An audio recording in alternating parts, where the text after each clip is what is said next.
అందరికీ నమస్కారం.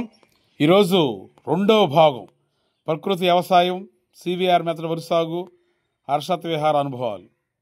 ఈరోజు మెయిన్ విషయం ఏంటంటే నాయనమ్మ తాతయ్య గారులు ఆప్యాయత, అభిమానం. నాకు జన్మనిచ్చిన తల్లిదండ్రుల తరువాత నాకు అత్యంత ఎక్కువ ఇష్టమైన ప్రాణమైన వ్యక్తులు నాయనమ్మ తాతయ్యలే.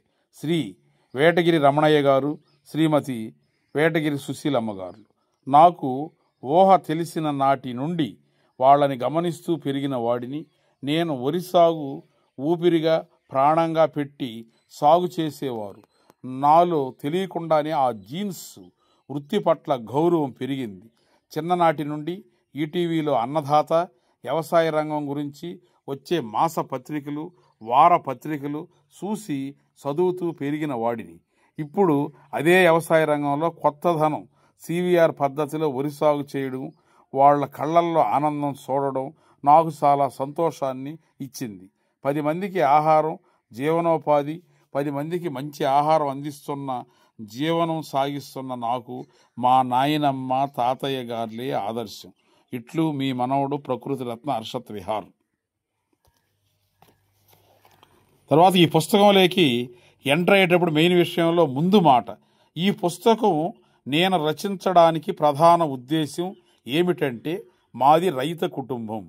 నాన్న, తాత, జేజి తాత వ్యవసాయమే ప్రాణంగా, దైవంగా భావించి జీవనం సాగించేవారు. అటువంటి గొప్ప రైతు కుటుంబంలో జన్మించడం నా అదృష్టం. మా అమ్మా నాన్నలకు 2 కుమారులు. వారిలో ప్రథమం నేను. నాకు ఒక తమ్ముడు, వేటగిరి మేఘనా సాయి కుమార్. ఇద్దరిని ఉన్నత చదువులు చదివించారు. ఉన్నత స్థాయిలో చూడాలనుకున్నారు. ఆ విధంగా బీటెక్ పట్టా పొందాను. నేను చదివింది ఐటీ, ఇన్ఫర్మేషన్ టెక్నాలజీ.